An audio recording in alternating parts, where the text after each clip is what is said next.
Hello दोस्तों, कैसे हो आप सब लोग। आए हो आप सब लोग बहुत अच्छे होंगे और अपना ख्याल रख रहे होंगे। कुछ दिनों से मैं एक चैनल जो यूट्यूब में है, बुद्ध रश्मि नाम से है। बहुत अच्छा चैनल है, अगर आपके पास समय मिलता है तो आप भी ज़रूर देखिएगा। बहुत अच्छी बातें बताते हैं, बुद्ध वाणी बताते हैं और बहुत पॉजिटिव वाइब्रेशन होता है उनकी चैनल देखने के बाद में। उन्होंने एक मेडिटेशन बताए थे जो कि 2500 साल पहले बुद्ध भगवान ने ही उसे डिस्कवर किए थे। मैं मेडिटेशन कर रही थी, ज़्यादा देर नहीं। मैंने सोचा शुरू में कि थोड़ा हम उसे बढ़ाते जाएंगे। तो कुछ दिन से मैं 3 मिनट, 4 मिनट, 5 मिनट या बहुत हो गया 10 मिनट तक मैं करे जा रही थी। अब कुछ दिन पहले की, उसके पहले की बात मैं बताती हूँ। मैं सम्राट अशोक जो थे उनके बारे में मैं पढ़ रही थी। तो मुझे पता चला कि उन्होंने उनके जो एक पुत्र जो कि महेंद्र है और जो दूसरी पुत्री थी, वो दोनों भी श्रीलंका गए थे और उन्होंने वहाँ पर भी बौद्ध धर्म प्रचार किया और वो बहुत अच्छी तरीके से सफल भी हुआ। मैं सोच रही थी कितने अच्छे लोग थे उस समय के कि वो शांति फैलाना चाहते थे और हर तरफ ज्ञान फैला रहे थे कि सबका कल्याण हो, सब लोग बहुत खुशी से जिए। फिर मैंने सोचा कि उनकी पुत्री का नाम क्या था, क्योंकि मैंने कहीं पढ़ लिया था कि उनकी पुत्र का नाम तो याद था महेंद्र, पुत्री का नाम मैं भूल गई थी।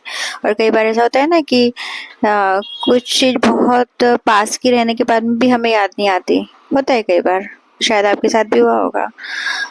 मैं अब ध्यान कर रही हूँ कि क्या था, उनके पुत्री का नाम क्या था, लेकिन मुझे कुछ याद ही नहीं आ रहा।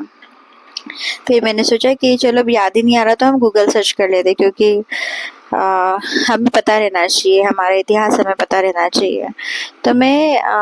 लेकिन अब ऐसा होता था कि मैं जब गूगल सर्च करने के लिए जाती थी तो मुझे कुछ और दूसरे काम आ जाते थे, तो मैं भूल जाती थी। ऐसे करते पूरा 1 महीना बीत गया। अब तो वो जो नाम था, जो थोड़ा धुंधला भी होगा कहीं पे दिमाग में, वो पूरी तरीके से गायब हो चुका था। मतलब किस तरीके से गायब हो गया था कि अगर कोई अब मुझे नाम भी बताता कि अच्छा ये, तो मुझे फिर भी ऐसा लगता, मतलब मैं कंफ्यूज होती कि भाई ये नाम वही है कि और कोई दूसरा नाम है। अब हुआ यूँ कि मैंने रात में मेडिटेशन किया, ज़्यादा देर नहीं, 3 से 4 या बहुत हो गया 7 मिनट तक। अब अचानक से मुझे फिर से सम्राट अशोक याद आए, मतलब कि उनकी अच्छी बातें याद आई सम्राट अशोक की। तो फिर मैंने सोचा कि भाई अरे मुझे गूगल करना था कि उनकी पुत्री का नाम क्या था। पुत्र का नाम तो मुझे पता था महेंद्र, पुत्री का नाम क्या था मुझे गूगल करना था। फिर अचानक से मुझे एक नाम एकदम से सामने आया।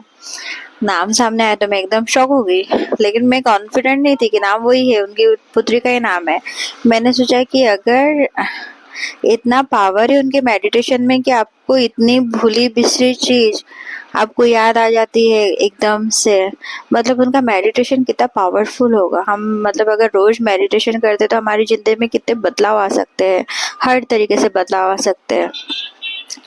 तो फिर मैंने गूगल सर्च किया और आप एकदम मतलब मैं आपको बता नहीं सकती कि मैं इतनी आश्चर्यचकित हुई उसे देखकर। नाम लिखा हुआ था संघमित्रा और मेरे दिमाग में भी आया था संघमित्रा। पावर तो है उनकी बातों में, उन्होंने जो ज्ञान दिया है उनमें। अगर आप उनके मार्ग से जाते, क्योंकि साइंटिफिक चीजें उन्होंने सब बताई है, कुछ भी उन्होंने घुमा फिरा कर बात नहीं की है बुद्ध भगवान ने। अगर हम उनके मार्ग में चलते हैं तो जैसे हमारी परछाई, जैसे बुद्ध भगवान ने बताया था कि अगर मेरे धर्म में आप चलते हो तो आपकी जो खुशियाँ है वो ऐसी चलेगी जैसे आपकी साथ में परछाई चलती है। बहुत अच्छा उन्होंने धम्म हमें दिया है और अगर हम उनके रास्ते पे चलते हैं तो वाकई हमारी ज़िंदगी में बहुत बहुत अच्छी तरीके से बदलाव आएंगे, पॉजिटिव तरीके से।